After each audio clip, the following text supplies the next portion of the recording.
Greetings, ladies and gentlemen, and hear the truth from me, the light at the tunnel, not the light at the end of it. First of all, before I start, I want you to know that this video will be at least minimum will be 10 minutes minimum. But if it goes above that, I don't know how it can go. But listen, the minimum should be 7-10 minutes. So please pay attention and watch this video to the end. I'm going to touch everything little by little, okay?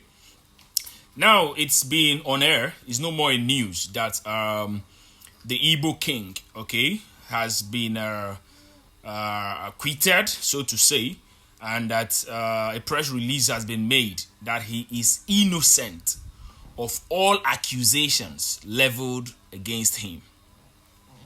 Now this brings me to a question to some fellow Ghanaians.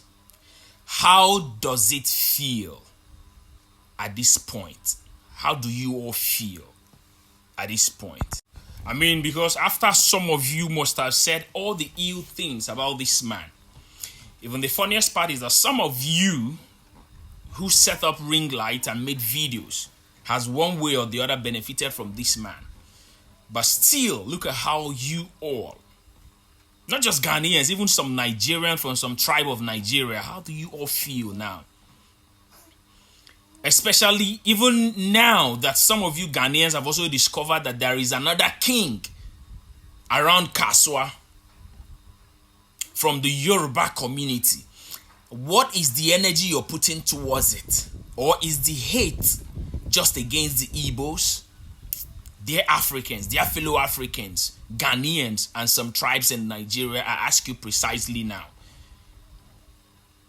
You see, there is a saying, an African adage that said, when you go to the bush and fetch a firewood infested by ants, automatically you are indebted to lizard visiting you. You see, some of the Yoruba people, okay, I'm not a tribalistic person, anyone that knows me knows this, but for contest's sake, you see, some of the Yoruba people never knew that a day will come that the internet will carry a news that they have a king in the same Ghana soil, an Oba in the same Ghana soil. You see, when we are talking about unification of Africa, we don't talk about it because we are scared, or we don't talk about it because when Africa is, continue to be in demarcation that it will affect us. No. Some of us have been opportuned, okay, to be in some, okay, well, let me not go there, but some of us have been opportuned to be in some level in the society and understand some things about how society runs.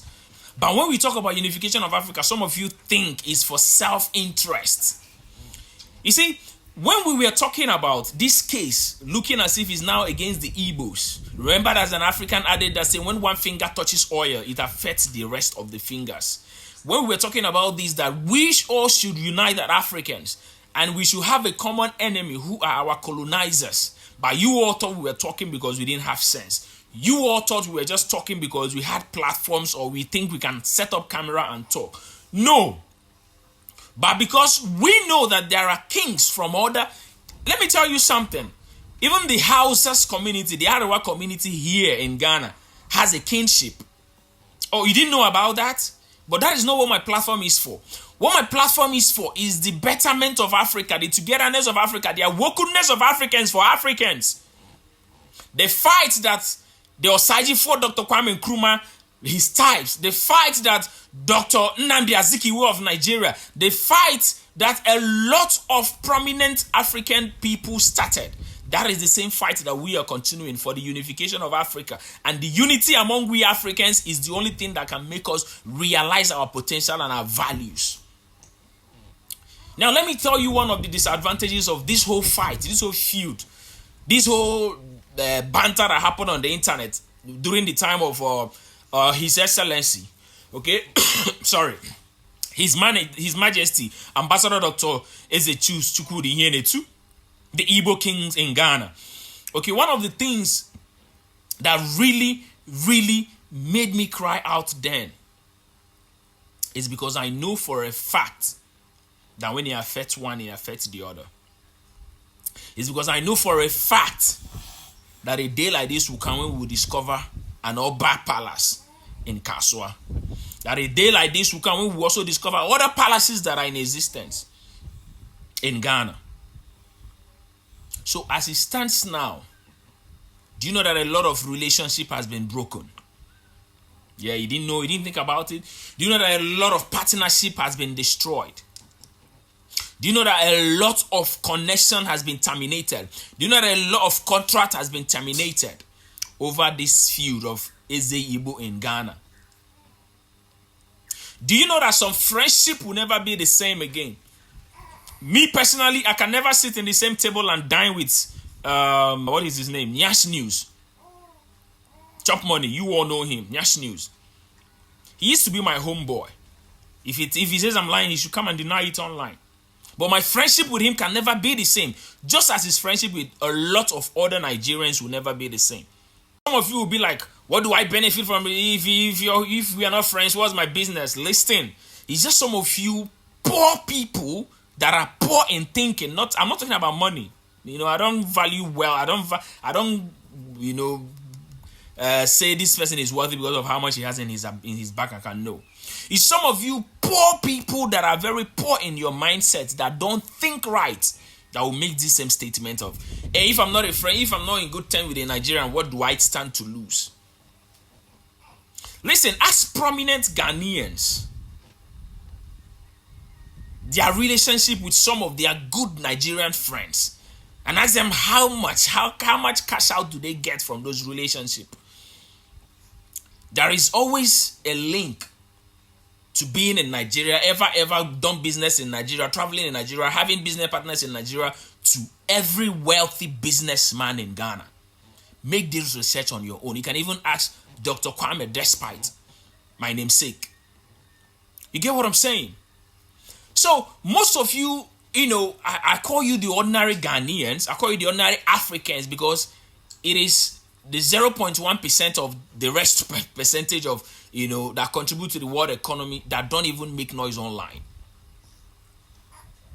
All what I'm saying is, whenever you are having an issue with a brother and you need to leave, make sure you don't bang the door, because you might need to come back.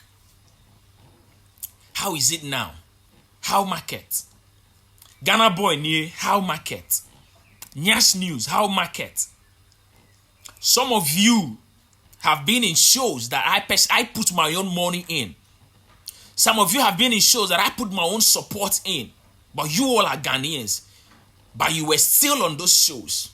You sold your platform on those shows. You sold your talent on those shows. You showcased yourself on those shows.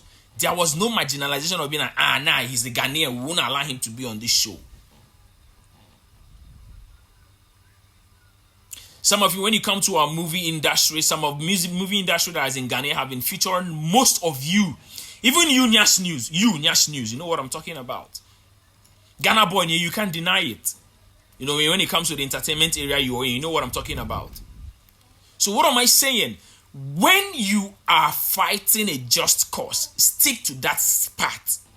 Don't try to generalize things. Some of you forgot that there are Nigerians living in Ghana that are doing legitimate business. But you all were just saying Nigerians must go. Which sensible human being makes statements like this? Has he not overheard you all now that the man in quote is innocent? And that there is a palace in Kasua that doesn't belong to an Igbo man but belongs to the Yoruba community. You see, when I was saying it in my video that, listen, this fight is not just about the Igbo man called Ambassador Jude Chukwudi Ihenetu. It was about Nigerians as a common noun. Some of you thought I was just talking for talking's sake. See, let me tell you something. When deportation of the black person starts in America, probably they deport Nigerians first. You, a Ghanaian, do not rejoice over it, because a Ghanaian will still definitely be deported. You, Liberian, don't rejoice over it, because a Liberian would be deported. You, Togolese, you, Cameroonian, you, Sierra Leonean, do not rejoice over it, because you are all blacks. You see, some of you don't understand how diplomacy works. Some of you don't understand how the world at large works. That is why when some of you talk sometimes, when I watch some videos online, I just laugh. You know, I remember back in the days when we were actively on duty, when something happened, you'd be like bloody civilian. Because you don't understand nothing. You don't know ethics. You don't know nothing. You don't know nothing about chain of commands. You know nothing. So when we look at you, we'll be like bloody civilian because you know nothing.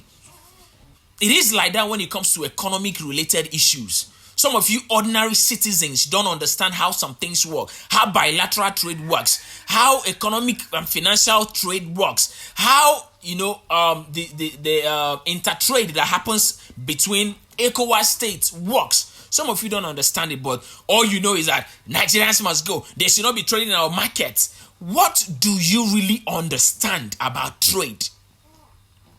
Quote and unquote bilateral trade.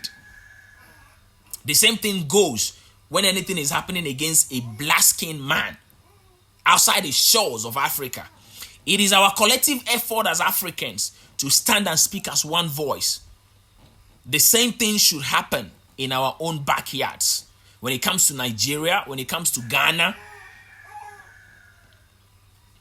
all I'm saying is let there be unity among us Africans. They want us to always be fighting ourselves amongst us on social media and even in person. But listen, we have outgrown that hate. Divide and conquer rule. We have outgrown it. Our fathers, our forefathers, our fifth generations suffered it. How can we still be suffering it in 21st century? I ask you, fellow black man, fellow African, fellow Ghanaian, fellow Nigerian. It is time we awake. Listen, all the truth that needs to be said has been said already, but you are not paying attention. It is time we unite as one Africa. It is time we unite as one.